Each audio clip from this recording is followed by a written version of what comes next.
ಸಖತ್ ಖಾರ ಬಣ್ಣ ಮತ್ತು ರುಚಿ ಆಚಿ ಚಿಲ್ಲಿ ಪೌಡರ್. ಹಾಯ್ ಹಲೋ ನಮಸ್ತೆ, ಜಿ ಕನ್ನಡ ನ್ಯೂಸ್ಗೆ ಸ್ವಾಗತ. ನಾನು ಯಶೋಧ ಪೂಜಾರಿ. ವೀಕ್ಷಕರೇ, ಬಿಗ್ ಬಾಸ್ ಮನೆಯಲ್ಲಿ ಯಾರನ್ನೂ ಕೂಡ ಕೇರ್ ಮಾಡದೆ ನಾನು ಇರೋದೇ ಹೀಗೆ ಗುರು ಅಂತ ಹೇಳಿ ಕಿಚ್ಚನ ಸೀಸನ್ಗೆ ಯಾರಿಗೂ ಕೊಡದಂತಹ, ಇಷ್ಟು ಸೀಸನ್ನಲ್ಲಿ ಯಾರಿಗೂ ಸಿಗದಂತಹ ಕಿಚ್ಚನ ಚಪ್ಪಾಳೆಯನ್ನು, ಇಡೀ ಸೀಸನ್ಗೆ ಚಪ್ಪಾಳೆಯನ್ನು ಪಡ್ಕೊಂಡು ಒಂಟಿ ಸಲಗದಂತೆ ಹೋರಾಟ ಮಾಡಿ ಧ್ರುವಂತವರು ಹೊರಗೆ ಬಂದಿದ್ದನ್ನು ನೀವು ನೋಡಿದ್ರಿ. ಯಾರೂ ಅಂದ್ಕೊಂಡಿರಲಿಲ್ಲ ಇಷ್ಟು ಬೇಗ ಬರ್ತಾರೆ ಅಂತ ಹೇಳಿ. ಸೊ ಬಂದರು, ಇವತ್ತು ಫೈನಲಿ ನನಗೆ ಮೊದಲ ಬಾರಿಗೆ ಸಿಕ್ಕಿದ್ದಾರೆ. ಅವ್ರನ್ನ ಮಾತನಾಡಿಸ್ತಾ ಹೋಗ್ತೀನಿ. ಸರ್ ನಮಸ್ತೆ, ಹೇಗಿದ್ದೀರಾ? ನಮಸ್ತೆ, ತುಂಬ ಚೆನ್ನಾಗಿದ್ದೀನಿ, ಸುಧಾರಿಸ್ಕೊಳ್ತಾ ಇದ್ದೀನಿ. ಒಂದು ದೊಡ್ಡ ಯುದ್ಧ ಮುಗಿಸಿ ಬಂದಿದ್ದೀನಿ. ಒಂದು ದೊಡ್ಡ ಅನುಭವ ಮತ್ತು ಭಾರಿ ದೊಡ್ಡ ವೇದಿಕೆ. ಅದರಲ್ಲೂ ಈ ಬಾರಿ ಅದಕ್ಕೆ ಸಿಕ್ಕಿದಂಥ ಪ್ರಸಿದ್ಧಿ ಕೂಡ ಎಕ್ಸ್ಪೆಕ್ಟೇ ಮಾಡೋಕ್ಕಾಗದಿರೋವಂಥದ್ದು. ಸೊ ದೊಡ್ಡ ಕಥೆ ಇದೆ ಅದರದ್ದು. ಸೊ ಅದನ್ನು ಹೇಳ್ಕೊಳ್ಳೋದಕ್ಕೇ ಪದಗಳು ಸಿಗಲ್ಲ ಆ ಅನುಭವನ. ಅಂದರೆ ಕೆಲವರು ಬಾಂಡಿಂಗ್ ಆಗೋದನ್ನು ನೋಡಿದ್ದೀವಿ ನಾವು. ಇಷ್ಟು ಸೀಸನಲ್ಲಿ ಎಲ್ಲ ಬಾಂಡಿಂಗ್ ಆಗ್ತಾರೆ, ಒಂದು ಕಂಫರ್ಟ್ ಝೋನಲ್ಲಿ ಇರ್ತಾರೆ. ಬಟ್ ನೀವು ಹಂಗೆ ಇರಲಿಲ್ಲ. ತಾನಾಯ್ತು, ನಾನು ಇರೋದೇ ಹೀಗೆ. ಆ್ಯಂಡ್ ಗಿಲ್ಲಿ ಒಂದು ಮಾತು ಹೇಳ್ತಾ ಇದ್ರು ನಮಗೆ, ನಾಟಕಕ್ಕೋಸ್ಕರ ಅಥವಾ ಕ್ಯಾಮ್ರಾಗೋಸ್ಕರ ಆಗಿದ್ದಿದ್ರೆ ಅವರು ಕ್ಲೀನ್ ಮಾಡೋದಾಗಿಲ್ಲ ಅಥವಾ ಇನ್ನೊಂದು ಅದು, ಬಟ್ ಆ ಶಿಸ್ತನ್ನು ಕೊನೆವರೆಗೂ ಉಳಿಸ್ಕೊಂಡ್ರಿ ಅಂತ ಒಂದು ಮಾತು ಹೇಳ್ತಾರೆ. ಸೊ ಅಲ್ಲಿ ಇನ್ನಷ್ಟು ಜನರ ಮನಸ್ಸನ್ನು ಗೆದ್ರಿ ನೀವು. ಇದ್ರ ಬಗ್ಗೆ ಹೇಳೋದಾದರೆ, ಆ್ಯಕ್ಚುಲಿ ಬಿಗ್ ಬಾಸ್ ಅನ್ನೋದು ಇದೆಯಲ್ಲ ಮ್ಯಾಮ್, ಅದು ಬೇರೆ ಬೇರೆ ಆ್ಯಂಗಲಲ್ಲಿ ತಗೋತಾರೆ. ಈಗ ಕೆಲವರಿಗೆ ಒಂದು ಕಾಮಿಡಿ ಎಂಟರ್ಟೈನ್ಮೆಂಟ್ ಆಗಿ ಹೋಗುತ್ತೆ ಬಿಗ್ ಬಾಸ್, ಇನ್ನು ಕೆಲವರಿಗೆ ಅದು ಆ ಹೀರೋ ಶೋ. ಸೊ ನಮಗೆ ಚಿಕ್ಕದ್ರಲ್ಲಿ ಒಂದು ಪ್ಯಾಷನ್ ಇರುತ್ತೆ ನಮಗೆ, ನಾನು ದೊಡ್ಡವನಾದ್ಮೇಲೆ ಹೀಗೆ ಮಾಡಬೇಕು, ಹೀಗಿರಬೇಕು, ನನ್ನ ವ್ಯಕ್ತಿತ್ವ ಹೀಗಿರಬೇಕು, ನಾನು ಹೀಗೆ, ನಮ್ಮ ಜಡ್ಜ್ಮೆಂಟ್ಗಳು ಹೀಗಿರಬೇಕು ಅಂತ. ಸೊ ಇದನ್ನೆಲ್ಲ ನಾವು ಹಳ್ಳಿಯಿಂದ ಬಂದಿರೋರು.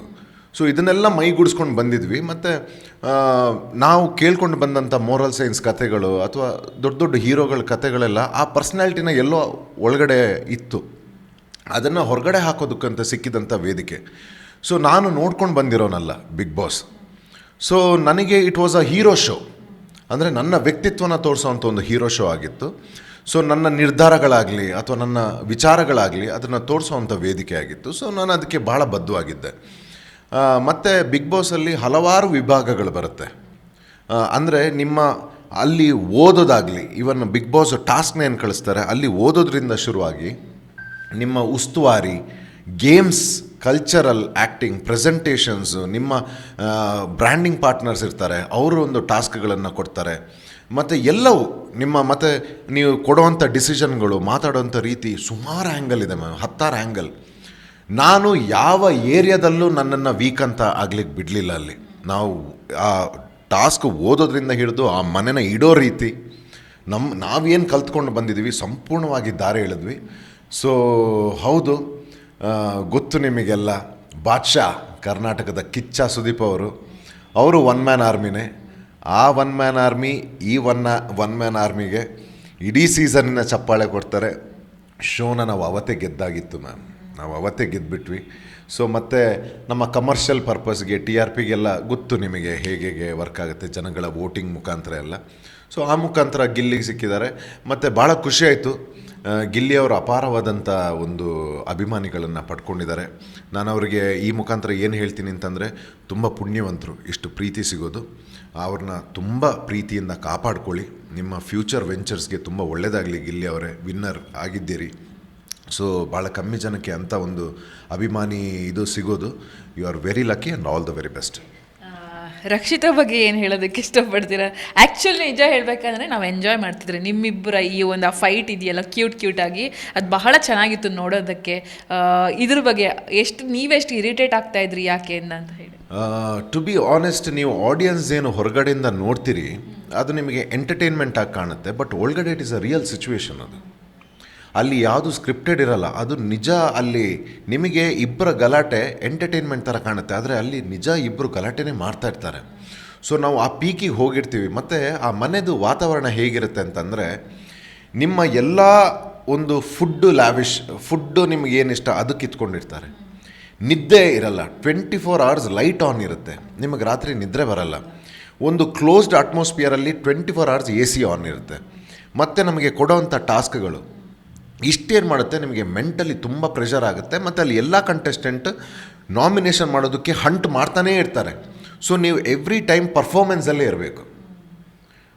ನೀವು ಥಿಂಕ್ ಮಾಡ್ತಾ ಇರೋದು ಪರ್ಫಾರ್ಮೆನ್ಸಿಗೆ, ನಿಮ್ಗೆ ಎಲ್ಲಿ ಏರಿಯಾ ಸಿಗುತ್ತೆ ಅಲ್ಲಿ ಪರ್ಫಾರ್ಮ್ ಮಾಡಬೇಕು. ಸೊ ಇದರಲ್ಲಿ ಒಂದೊಂದು ಸರ್ತಿ ಕೆಲವರು ಡಿಸ್ಟರ್ಬ್ ಮಾಡ್ತಾರೆ ನಮಗೆ, ಅಥವಾ ಟಾಂಟ್ ಕೊಡ್ತಾರೆ, ಅದು ಅವರ ಒಂದು ಆಟದ ಸ್ಟೈಲ್ ಆಗಿರುತ್ತೆ. ಸೊ ಇದು ಬಂದಾಗ ನಾವು ಅದರಲ್ಲಿ ಯಾವುದೇ ಕಂಜೂಸಿ ಮಾಡಲಿಲ್ಲ. ಯಾವ ರೀತಿ ಉತ್ತರಗಳನ್ನು ಕೊಡಬೇಕಿತ್ತು, ತಗೊಳ್ಬೇಕಿತ್ತು, ಎಲ್ಲ ಧಾರಾಳವಾಗಿ ಮಾಡಿದ್ದೀವಿ. ಸರ್, ಈ ಕಿಚ್ಚನ ಚಪ್ಪಾಳೆ ಕಾಂಟ್ರವರ್ಸಿಯಾಗಿ ಬದಲಾಗುತ್ತೆ. ಸೊ ಅವರಿಗೆ ಬೇಕು ಬೇಡದ ಬೈಗುಳಗಳನ್ನು ಜನ ಕೊಟ್ಟಿದ್ದು ನೋಡಿದ್ದೀವಿ, ನಾವು ಕಮೆಂಟ್ಗಳನ್ನು ಮಾಡಿದ್ದು ನೋಡಿದ್ವಿ, ಸೋಷಿಯಲ್ ಮೀಡಿಯಾದಲ್ಲಿ ಬರ್ಕೊಂಡಿದ್ದು ನೋಡಿದ್ವಿ. ಇದನ್ನು ನೀವು ಹೇಗೆ ಸ್ವೀಕಾರ ಮಾಡಿದ್ರು? ಆ್ಯಂಡ್ ಸರ್ ಅದನ್ನು ಪ್ರಸ್ತಾಪ ಕೂಡ ಮಾಡಿದರು ಬಿಗ್ ಬಾಸ್ ಸೀಸನ್ ಇದರಲ್ಲಿ. ನಾನು ಇದ್ರ ಬಗ್ಗೆ ನಿಜವಾಗ್ಲೂ ಮಾತಾಡಬೇಕು. ಯಾಕಂತಂದರೆ ಈಗ PR ಮಾಫಿಯಾ ಥರ ಟರ್ನ್ ಆಗಿದೆ ಈಗ. ನಾನು ಇನ್ನೊಂದು ಹೇಳಬೇಕು, ನಾನು ಯಾವುದೇ ಒಂದು ಊರಿನ ಓಟ್ಸಿಂದಾಗಲಿ ಅಥವಾ ಒಂದು 3-4 ಜನ PRಗಳನ್ನೇ ಇಟ್ಕೊಂಡಾಗಲಿ ಆಡಿಲ್ಲ. ನಾನು ನನಗೋಸ್ಕರ ಆಟ ಆಡಿರೋದು ಬಿಗ್ ಬಾಸ್ನ.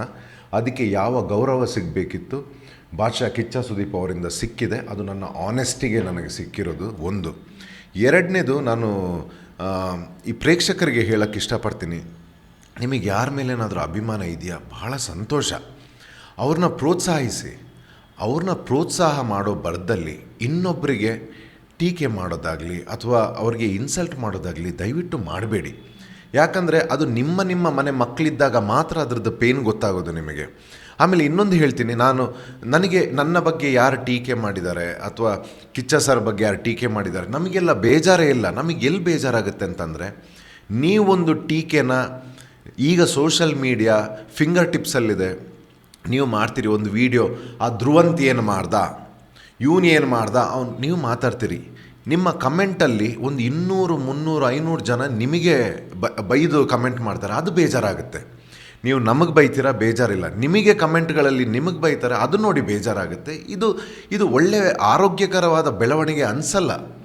ನೀವು ಸಪೋರ್ಟ್ ಮಾಡಿ, ಅವ್ರಿಗೆ ಒಳ್ಳೇದು ಹೇಳಿ. ಬೇರೆಯವ್ರು ಇಷ್ಟ ಇಲ್ವಾ ಬಿಟ್ಬಿಡಿ, ಅವ್ರದ್ದು ಏನೋ ಕಷ್ಟಪಟ್ಕೊಂಡು ಅವ್ರು ಒಂದ ಮೇಲೆ ಬರ್ತಾರೆ ಅಥವಾ ಟ್ರೈ ಮಾಡ್ತಾರೆ. ನೀವು ಇಷ್ಟ ಒಬ್ಬರನ್ನ ಪಡೋ ಬರದಲ್ಲಿ, ನಾನಂತಲ್ಲ ಯಾರೇ ಆಗಲಿ, ಈ ಸಲ ಯಾವ ಮಟ್ಟಕ್ಕೆ ಹೋಗಿದೆ ಅಂತಂದರೆ ಕಿಚ್ಚ ಸರ್ಗೂ ಏನೇನೆಲ್ಲ ಮಾತಾಡಿದ್ದಾರೆ. ಸೊ ಅದು ಕಿಚ್ಚ ಸರ್ ಅವರ ಸೇವೆ ಗೊತ್ತು ನಿಮಗೆ, ನಮ್ಮ ಕರ್ನಾಟಕಕ್ಕೆ ಅವರ ಕೊಡುಗೆ. ಮತ್ತು ಬಿಗ್ ಬಾಸ್ಗೆ ಈ ಸೀಸನಲ್ಲಿ 12 ಸೀಸನ್ ಅವರು ನೋಡಿಕೊಂಡು ಸಾರಥಿಯಾಗಿ ನೆರವೇರಿಸ್ಕೊಂಡು ಬಂದಿರೋವಂಥವ್ರು. ಅವರಿಗೆ ಆ ಬಿಗ್ ಬಾಸಿನ ಚಿಕ್ಕ ಚಿಕ್ಕ ಏರಿಯಾಸ್ ಕೂಡ ಗೊತ್ತು ಆ ಶೋದು. ಅವರು ಏನೋ ಒಂದು ಡಿಸಿಷನ್ ತಗೊಂಡಿರ್ತಾರೆ ಅಂತಂದರೆ ಅದು ತೂಕವಾಗೇ ಇರುತ್ತೆ. ಸೊ ಅದನ್ನು ಪ್ರಶ್ನೆ ಮಾಡೋ ಹಕ್ಕು ಬಹುಶಃ ಯಾರಿಗೂ ಇಲ್ಲ. ಯಾಕಂದರೆ ಅವರ ಆ ಕಾಂಟ್ರಿಬ್ಯೂಷನ್ ಏನಿದೆ ಆ ಶೋಗೆ ಭಾಳ ದೊಡ್ಡದಿದೆ. ಸೊ ಹಾಗಾಗಿ ಅದು ಮಾಡಬಾರ್ದು ಅಂತ ನನ್ನ ಒಂದು ಸ್ಯಾಟಿಸ್ಫ್ಯಾಕ್ಷನ್ ಇದೆಯಾ ಈ ಸತಿ ಗಿಲ್ಲಿ ಗೆದ್ದಿದ್ದು, ರಕ್ಷಿತ್ ತಂಗಿ ರನ್ನರು? ಇದು ನಿಜವಾಗ್ಲೂ ಸ್ಯಾಟಿಸ್ಫ್ಯಾಕ್ಷನ್ ಇದೆ, ಖುಷಿ ಕೊಟ್ಟಿದೆಯಾ ಈ ಒಂದು ಗೆಲುವು ಅಂತ ಹೇಳಿ? ಸ್ಯಾಟಿಸ್ಫ್ಯಾಕ್ಷನ್ ನನಗಿದೆ. ನಾನು ಆ್ಯಕ್ಚುಲಿ ಅಂದ್ಕೊಂಡಿರಲಿಲ್ಲ. ಯಾಕಂದರೆ ನಾನೊಂದು PR ಇಲ್ಲದೆ, ಒಂದು ಕೊಲಾಬ್ರೇಷನ್ಸ್ ಇಲ್ಲದೆ, ನನಗೆ ಬಂತು ಆಫರ್, ಮನೇಲೇನು ಬಟ್ಟೆ ಇತ್ತು ಪ್ಯಾಕ್ ಮಾಡ್ಕೊಂಡು ಹೋಗಿರೋನು. ನಾನು ನೋಡಿರೋನಲ್ಲ ಬಿಗ್ ಬಾಸ್. ಅಲ್ಲಿ ಏನಾಯಿತು ಅರ್ಥ ಮಾಡ್ಕೊಳ್ಳೋಕ್ಕೆ ಸ್ವಲ್ಪ ಟೈಮ್ ತಗೊಂಡೆ ಬಿಗಿನಿಂಗಲ್ಲಿ. ಆಮೇಲೆ ನಾನಾದೆ. ಆಮೇಲೆ ನಾನು ಏನು ಪರ್ಫಾರ್ಮ್ ಮಾಡ್ಕೊಂಡು ಬಂದೆ, ಇಟ್ ವಾಸ್ ಇಲ್ಲಿಂದ. ಅದಕ್ಕೆ ಏನೆಲ್ಲ ಬರ್ತಾ ಹೋಯಿತು ಅದನ್ನು ಖುಷಿ ಆಯಿತು. ಹೊರಗಡೆ ಬಂದಾದಮೇಲೆ ಧ್ರುವಂತ್ ಏನಾಗಿದ್ದ, ಒಂಟಿ ಸಲಗ, 1 ಮ್ಯಾನ್ ಆರ್ಮಿ, ಡ್ಯಾಶಿಂಗ್ ಧ್ರುವಂತ್, ಇದೆಲ್ಲ ನೋಡಿ ಮ್ಯಾಮ್, ಏನು ಕನಸು ಕಂಡಿದ್ವಿ ನಾವು 30 ವರ್ಷದಲ್ಲಿ. ನಮ್ಮ ಚಿಕ್ಕ ಸ್ಕೂಲಿಂದ ಏನು ಕನಸು ಕಂಡಿದ್ದೆ ಕಣ್ಣು ಮುಂದೆ ಸಾಕ್ಷಾತ್ತಿತ್ತು. ಜಯ ಮಹಾಕಾಲ್. ನನಗೆ ಇದನ್ನು ಕೇಳಬೇಕು ಅನ್ಕೋತಾ ಇದ್ದೆ. ಅಪ್ಪ ಅಮ್ಮ ಯಾವ ರೀತಿ ಸಂಭ್ರಮಿಸಿದ್ರು? ಅಮ್ಮ ಬಾಕ್ಸ್ ಕಿಚ್ಚ ಕೊಟ್ಟಂಥ ಚಪ್ಪಳೆಯಲ್ಲಿ ಕೊಟ್ಟ ಗಿಫ್ಟ್ ಬಾಕ್ಸನ್ನು ಓಪನ್ ಮಾಡಿ ಎಷ್ಟು ಸಂಭ್ರಮಿಸಿದ್ರು ಅಂತೇಳಿ. ಆ್ಯಕ್ಚುಲಿ ಏನಾಗಿತ್ತು ಅಂತಂದರೆ, ಲಾಸ್ಟ್ ಇಯರ್ 2025 ಕೆಲವರು ನಮ್ಮ ಒಳ್ಳೆತನನ ಮಿಸ್ಯೂಸ್ ಮಾಡಿಕೊಂಡು ಸಹಾಯ ಅಂತ ದುಡ್ಡೆಲ್ಲ ಕೇಳಿ ನಮ್ಮ ಹೆಸರನ್ನ ಹಾಳು ಮಾಡೋದಕ್ಕೆ ಭಾಳ ದೊಡ್ಡ ಪ್ರಯತ್ನ ಆಗಿತ್ತು. ನನ್ನ ಬಗ್ಗೆ ಇಲ್ಲ ಸಲ್ಲದ ಆರೋಪಗಳನ್ನು ಹಾಕಿ ನನ್ನ ತೇಜೋವಧೆ ಮಾಡೋವಂಥದ್ದು ಏನೇನೆಲ್ಲ ನಡೆದಿತ್ತು. ಇದ್ರ ಬಗ್ಗೆ ನಾನು ಭಾಳ ಡಿಸ್ಟರ್ಬ್ ಆಗಿದೆ. ನಾನು ಶೂಟಿಂಗ್ ಟೈಮ್ ಪೀಕ್ ತೆಲುಗಲ್ಲಿ ನಾನು 3 ಸ್ಟೇಟಲ್ಲಿ ವರ್ಕ್ ಮಾಡ್ತೀನಿ, ಕನ್ನಡ ಮಾತ್ರ ಅಲ್ಲ. ಅದು ಕೂಡ ನಮ್ಮ ಜನರು ಕೊಟ್ಟಿರುವಂಥ ಆಶೀರ್ವಾದ ನನಗೆ. ಸೊ ಅಲ್ಲಿ ಅದನ್ನು ಡಿಸ್ಟರ್ಬ್ ಮಾಡಿ ನನ್ನ ಕೆಲಸ ಎಲ್ಲ ಹೋಗೋ ಹಾಗೆಲ್ಲ ಮಾಡಿ ತುಂಬ ತೊಂದರೆ ಕೊಟ್ಟಿದ್ರು. ಆಗ ನನ್ನ ತಂದೆ ತಾಯಿ ಭಾಳ ನೊಂದಿದ್ರು. ಏನು ಯಾರನ್ನೆಲ್ಲ ಇದೇ ಹೇಳೋದು, ಯಾರನ್ನ ಹತ್ರ ನೀವು ಯಾರ ಜೊತೆ ವ್ಯವಹಾರ ಮಾಡ್ತೀರೋ ಅವ್ರನ್ನೆಲ್ಲ ನೋಡ್ಕೊಳ್ಳಿ, ಈಗ ಏನಾಯಿತು ಅಂತ ಭಾಳ ಬೇಜಾರು ಮಾಡ್ಕೊಂಡಿದ್ರು ಅವರು. ಸೊ ಆಗ ನಾನು ಡ್ಯಾಡಿಗೆ ಪ್ರಾಮಿಸ್ ಮಾಡಿದ್ದೆ, ನಾನು ಏನು ಕಳ್ಕೊಂಡಿದ್ದೀನಿ, ಎಲ್ಲಿ ಕಳ್ಕೊಂಡಿದ್ದೀನಿ ಅಲ್ಲೇ ವಾಪಸ್ ತರ್ತೀನಿ ಅಂತ. ಸೊ ನನ್ನ ಮಹಾಕಾಲ್ನ ಆಶೀರ್ವಾದ, ನನ್ನ ಭಕ್ತಿ ಸ್ಟ್ರೈಟ್ ಇದು ಅವ್ರದ್ದೇ ಆಶೀರ್ವಾದ. ನನ್ನ ಚಾಮುಂಡಿ, ನನ್ನ ಮಹಾಕಾಲ್ ಅವರ ಆಶೀರ್ವಾದದಿಂದ ಎಲ್ಲಿ ಕಳ್ಕೊಂಡಿದ್ವೋ, ಯಾವ ಡಿಸೆಂಬರಲ್ಲಿ ಲಾಸ್ಟ್ ಇಯರ್ ಕಳ್ಕೊಂಡಿದ್ವೋ ಅದೇ ಡಿಸೆಂಬರಲ್ಲಿ ಮಹಾಕಾಲ್ ಆಶೀರ್ವಾದದಲ್ಲಿ ತಂದಿಟ್ಟಿದ್ದೀವಿ. ನೀವೇ ಹೇಳಿದಂಗೆ ಈಗ ತೇಜೋವಧೆ ನಿಮ್ಮ ಹೆಸರನ್ನು ಹಾಳು ಮಾಡೋದಕ್ಕೆ ಪ್ರಯತ್ನ, ನೀವು ಒಳಗಿದ್ದಾಗ ಒಂದು ನಿಮ್ಮ ವಿಡಿಯೋ ತುಣುಕು ದೊಡ್ಡ ಮಟ್ಟದಲ್ಲಿ ವೈರಲ್ ಆಗ್ತಾ ಇತ್ತು. ನೀವು ಅಲ್ಲೇನಾದರೂ ಹುಡುಗಿರಿಗೆ ಅಂದರೆ ಬೇರೆ ಕಂಟೆಸ್ಟೆಂಟ್ಗೆ ಏನೋ ಬೈದರೆ ಅದನ್ನು ಒಂದು ತಮ್ನೇಲ್ ಹಾಕಿ ಓಡಾಡೋ ವೈರಲ್ ಮಾಡೋದೊಂದು ಕ್ರಿಯೇಟ್ ಆಗಿತ್ತು. ಸೊ ಇದು ನಿಮ್ಮ ಗಮನಕ್ಕೆ ಬಂತ ಹೊರಗೆ ಬಂದ ಬಳಿಕ? ಸುಮಾರು ಬಂದಿದೆ, ಇದು ಸಹಜ. ಇದು ನಂದು ಮಾತ್ರ ಅಲ್ಲ, ಶ್ರೀ ಕೃಷ್ಣ ಪರಮಾತ್ಮನನ್ನು ಬಿಟ್ಟಿಲ್ಲ. ಅವರ ಸ್ವಂತ ಮಾವನೇ ಸಾಯಿಸೋಕ್ಕೆ ಪ್ರಯತ್ನ ಪಟ್ಟಿರೋರು. ದೇವರುಗಳನ್ನೇ ಬಿಟ್ಟಿಲ್ಲ, ಮೋದಿನ ಬಿಟ್ಟಿಲ್ಲ, ನಮ್ಮ ಪೊಲಿಟಿಷಿಯನ್ಸ್ಗಳನ್ನು ಬಿಡಲ್ಲ. ಇನ್ನು ನಾನು ಯಾವ ಲೆಕ್ಕ? ಆದರೆ ಸಂತೋಷ ಏನು ಗೊತ್ತಾ, ಇಷ್ಟರ ಮಟ್ಟಿಗೆ ನಾವು ಬೆಳೆದಿದ್ದೀವಿ ಅಂತ ನಮ್ಗೆ ತಿಳ್ಕೊಂಡು ಭಾಳ ಖುಷಿ ಇದೆ. ನಾವು ಮತ್ತೆ ಇನ್ನೊಂದು ಹೇಳ್ತೀನಿ, ನಮ್ಮ ರಿಸೀವಿಂಗ್ ಸ್ಟೈಲೇ ಬೇರೆ ಇದೆ. ನಿಮಗೆ ಒಂದು ಮರಕ್ಕೆ ಕಲ್ಲು ಹೊಡಿತಾ ಇದ್ದಾರೆ ಅಂತಂದರೆ ಬಹುಶಃ ಅದರಲ್ಲಿ ಹಣ್ಣಿರಬೇಕಲ್ವ. ಸುಮ್ಮನೆ ಮರಕ್ಕೆ ಯಾರಾದರೂ ಕಲ್ಲು ಹೊಡಿತಾರ? ಇಲ್ಲ ತಾನೆ. ಸಿಂಪಲ್. ರಾಶಿಕಾ ಬಗ್ಗೆ ಟ್ರೈ ಮಾಡ್ತಾ ಇದ್ದಾರೆ ಅನ್ನೋದು ಅದು ಕೂಡ ಒಂದು ಸ್ವಲ್ಪ ವೈರಲ್ ಆಯಿತು. ಅದ್ರ ಬಗ್ಗೆ ನೀವು ಈಗ ಇಲ್ಲಿ, ಯಾಕಂದ್ರೆ ನಮ್ಗಲ್ಲಿ ತೋರಿಸೋದು ಒಂದು ಕಾಲ ಅವರು ಆತತ್ರ ಒಂದು ಗಂಟೆ ಅಂದ್ಕೊಂಡ್ರು. ಸೊ ಅದ್ರ ಬಗ್ಗೆ ಮಾತಾಡೋದಾದ್ರೆ ಟ್ರೈ ಮಾಡಿದ್ರು ಅದು ಕೆಲವೊಂದೊಂದು ಸರ್ತಿ ಏನಾಗುತ್ತೆ, ಆ ಮನೆಯಲ್ಲಿ ನಾವು ಮಾತಾಡೋ ಬರ್ದಲ್ಲಿ ಅಥವಾ ನಮಗೆ ಕೆಲವು ಬಿಹೇವಿಯರಿಂದ ಸಿಟ್ಟು ಬಂದಾಗ ಏನಾಗುತ್ತೆ, ನಾವು ಆ ರ್ಯಾಶಲ್ಲಿ ಹೇಳಿಬಿಡ್ತೀವಿ. ಆಮೇಲೆ ಎಲ್ಲ ಕಂಟೆಸ್ಟೆಂಟ್ಸ್ ನನ್ನ ಪ್ರಕಾರ ಏನು ಗೊತ್ತಾ, ಆ ಮನೆ ಒಳಗಡೆ ಆಟ ಆಡಿರೋ ಆಟ ಅದೆಲ್ಲ ಅದು ವೈಯಕ್ತಿಕವಾಗಿ ಬರಲ್ಲ. ಅವರು ಚೆನ್ನಾಗಿ ಆಟ ಆಡಿದ್ದಾರೆ. ಆಮೇಲೆ ಅವ್ರಿಗೆ ನಮ್ಮ ಜೊತೆ ಅಲ್ಲಿ ಎಂತ ಬರುತ್ತೆ ಅಂತಂದರೆ, ನೀವೀಗ ಟ್ರೈ ಮಾಡಿದಂತ ಹೇಳ್ತಾ ಇದ್ದೀರಿ, ನಮಗೆ ಸುಮಾರು ಸಲ ಜಗಳ ಆದಿದ್ದ ಸಂದರ್ಭದಲ್ಲೂ ಕೂಡ ಅವ್ರು ಯಾವಾಗ ಪರ್ಫಾರ್ಮ್ ಮಾಡಿದ್ದಾರೆ ಅವ್ರಿಗೆ ಸಪೋರ್ಟ್ ಮಾಡೋದು ನಾನೇ. ಅವ್ರು ಹೋಗಬೇಕು, ಕ್ಯಾಪ್ಟನ್ಸಿಗೆ ಹೋಗಬೇಕು, ಅವರು ಜಗಳ ಏನೇ ಇರಲಿ. ಸೊ ನಮಗೆ ಏನಕ್ಕೆ ಈ ಕಿಚ್ಚನ ಚಪ್ಪಾಳೆಲ್ಲ ಸಿಗುತ್ತೆ ಅಂತಂದರೆ, ಇಂಥ ಟೈಮಲ್ಲಿ ನಾವು ತಗೊಂಡಿರೋಂಥ ನಿರ್ಧಾರಗಳು. ನಾವು ಗಲಾಟೆನ ನಾಮಿನೇಷನ್ಗೆ ಇಡಲಿಲ್ಲ. ಟ್ರೂ ಟ್ಯಾಲೆಂಟಿಗೆ ಜಸ್ಟಿಸ್ ಆಗಬೇಕು. ಅದು ನಾನೇ ಆಗಿರಲಿ ಅಥವಾ ಯಾರೇ ಆಗಿರಲಿ. ನೀವು ನನ್ನ ಸೀಕ್ರೆಟ್ ರೂಮಲ್ಲೂ ನೋಡಿರ್ಬೋದು, ರಕ್ಷಿತ್ ಅವರು ಕಾವ್ಯ ಅವ್ರನ್ನ ಹೊರಗಡೆ ಹಾಕಬೇಕು, ಇವರೆಲ್ಲ ಸ್ಪಂದನ ಅವ್ರನ್ನ ಹೊರಗಡೆ ಹಾಕಬೇಕು ಅಂತಂದರೆ ನಾನು ಅದನ್ನ ಬೈಕಾಟ್ ಮಾಡ್ತಾಯಿದ್ದೆ. ಇಲ್ಲ, ವೈಯಕ್ತಿಕ ಏನೇ ಇರಲಿ, ಆಟದಲ್ಲಿ ನಾವು ಮೋಸ ಮಾಡಬಾರ್ದು, ಅವ್ರಿಗೆ ಸರಿಯಾದಂಥ ಇದು ಸಿಗಬೇಕು ಅಂತ ಹೇಳಿ ನಾನು ಅದಕ್ಕೆ ಫೈಟ್ ಮಾಡ್ತಿದ್ದೆ. ಈ ಎಲಿಮೆಂಟ್ಸ್ನ ಜನಗಳು ಅಬ್ಸರ್ವೇ ಮಾಡಿಲ್ಲ. ಇದೆಲ್ಲ ವ್ಯಾಲ್ಯೂಸ್ ಬರುತ್ತೆ. ಸೊ ಕಿಚ್ಚ ಸರ್ ಏನಕ್ಕೆ ಕೊಡ್ತಾರೆ ಅಂತಂದರೆ ಅದ್ರ ಹಿಂದೆ ಸುಮಾರು ರೀಸನ್ಸ್ ಇರುತ್ತೆ. ಜನಗಳೊಂದು ಎಂಟರ್ಟೈನ್ಮೆಂಟ್ ಮಾತ್ರ ನೋಡ್ತಾರೆ, ಆದರೆ ಅದಕ್ಕೆ ಮೀರಿದ್ದಿದೆ. Big Boss is not a comedy show, ಅದನ್ನು ಮೀರಿದ್ದಿದೆ. ಸೊ ಇದನ್ನೆಲ್ಲ ಆ್ಯಂಗಲ್ಸ್ ನೋಡಿದ್ದಾರೆ. ಸೊ ಹಾಗಾಗಿ ಮತ್ತು ಆಟ, ನನಗೆ ಎಲ್ಲ ಕಂಟೆಸ್ಟೆಂಟ್ಗಳು ಈಗ ಹೊರಗಡೆ ಬಂದಾಗ ನನಗೆ ಅವರ ನೋಡ್ತಾ ಇರೋ ರೀತಿಯೇ ಬೇರೆ. ನಂದು ಮನೆಯದು ಕ್ಯಾರಿನೇ ಆಗಿಲ್ಲ ಹೊರಗಡೆ. So this is my attitude. Sir, ಅದ್ಭುತವಾದ ಪ್ರೀತಿ ಗಳಿಸಿದ್ದೀರಾ. ಸಾಕಷ್ಟು ಒಂದು ಬಿಗ್ ಬಾಸ್ ಮನೆ ಜೀವನದ ಪಾಠ ಇನ್ನಷ್ಟು ಕಲಿಸುತ್ತೆ ಅಂತ ಹೇಳ್ತಾರೆ. ಹೋಗಿ ಬಂದವರು ಅಷ್ಟು ಸೀಸನ್ಗಳಲ್ಲಿ ನಾವು ಮಾತಾಡ್ಸಿದ್ದೀವಿ. ನೀವು ಇವಾಗ ಬಂದವ್ರನ್ನ ಮಾತಾಡ್ಸೋಕ್ಕೆಲ್ಲ ಅದೇ ಹೇಳಿದ್ದು, ಸಂಬಂಧಗಳ ಬೆಲೆ ಗೊತ್ತಾಗುತ್ತೆ, ಅನ್ನದ ಬೆಲೆ ಗೊತ್ತಾಗುತ್ತೆ. ಸೊ ಎಲ್ಲ ಒಂದು ಬೆಲೆ ಗೊತ್ತಾಗೋದಕ್ಕೆ ನಾವು ಬಿಗ್ ಬಾಸ್ಗೆ ಹೋಗಬೇಕು ಅಂತ. ನೀವು ನಿಜವಾಗ್ಲೂ ಏನು ಕಲ್ತ್ರಿ ಆ್ಯಂಡ್ ಅಷ್ಟು ಜನ ಕೊಟ್ಟಂಥ ಪ್ರೀತಿಯ ಬಗ್ಗೆ ಪ್ರೌಡಾಗಿ ಏನು ಹೇಳೋಕ್ಕೆ ಇಷ್ಟ? ನಾನು ನಿಜವಾಗ್ಲೂ ಕಲಿತೆ ಅಂದರೆ ನನಗೆ ಸ್ವಲ್ಪ ಕಲಿಕೆ ಭಾಳ ಕಮ್ಮಿ ಸಿಕ್ಕಿದ್ದಲ್ಲಿ. ಯಾಕಂತಂದರೆ ನನ್ನ ಜೀವನದಲ್ಲಿ ಕಲ್ತಿದ್ದೆ ಇದನ್ನೆಲ್ಲ. ನಾವಿವತ್ತು ಆ ಬ್ರ್ಯಾಂಡ್ ಏನಕ್ಕೆ ಆದ್ವಿ ಅಂತಂದರೆ ಜೀವನದಲ್ಲಿ ಆಲ್ರೆಡಿ ಕಲ್ತಿದ್ವಿ. ಅನ್ನದ ಬೆಲೆ ನೀವು ಅಬ್ಸರ್ವ್ ಮಾಡಿರ್ಬೋದು. ಗಿಲ್ಲಿ ಅವರು ನಾನು ಹೊರಗಡೆ ಬಂದಮೇಲೆ ಒಂದು ಮಾತು ಹೇಳ್ತಾರೆ, ಏನೇ ಇರಲಿ ಮನೆ ಒಳಗಡೆ ಡಿಸಿಪ್ಲಿನ್ ಅಂತಂದರೆ ಅವ್ರ ಅಣ್ಣಂದು ಸ್ಟಾರ್ಟಿಂಗ್ ಡೇಯಿಂದ ಇಲ್ಲಿವರೆಗೆ ಅವರು ನಮಗೆ ಗೈಡ್ ಮಾಡ್ತಾ ಇದ್ದಿದ್ದ ರೀತಿ ಅಥವಾ ಮನೆನೇ ಇಟ್ಕೊಳ್ತಿದ್ದಿದ್ದ ರೀತಿ, ಅದು ನಾನು ವಿನ್ ಆಗಿದ್ದು. ಆ ವಿನ್ನರ್ ಬಾಯಿಂದ ಇವತ್ತು ಆ ಮಾತು ಬರುತ್ತೆ ಅಂತಂದರೆ ದಟ್ ಈಸ್ ಧ್ರುವಂತ್. ಸೊ ಹೀಗೆ ಆಮೇಲೆ ನಾನು ಎಕ್ಸ್ಪೆಕ್ಟ್ ಮಾಡಿರಲಿಲ್ಲ ಮ್ಯಾಮ್. ಯಾಕಂದರೆ ಯಾವುದೋ ಒಂದು ಆ್ಯಂಡ್ ಇನ್ನೊಂದು ಹೇಳ್ತೀನಿ ನನ್ನ ಪ್ರೇಕ್ಷಕರಂತ ಹೇಳಲ್ಲ, ನನ್ನ ಪೋಷಕರಂತ ಹೇಳ್ತೀನಿ. ಜನ್ಮ ಕೊಟ್ಟರು ತಂದೆ ತಾಯಿ ಮತ್ತು ನನ್ನನ್ನು ಬೆಳೆಸ್ತಿರೋರು, ಇವರಿಬ್ಬರು ಪೋಷಕರೇ ನನಗೆ. ನಾನು ಯಾವುದೇ ಊರಿಗಾಗಲಿ, ಯಾವುದೇ ಜಾತಿಗಾಗಲಿ, ಯಾವುದೇ ಭಾಷೆಗಾಗಲಿ ಸೀಮಿತವಾಗಿರೋನಲ್ಲ.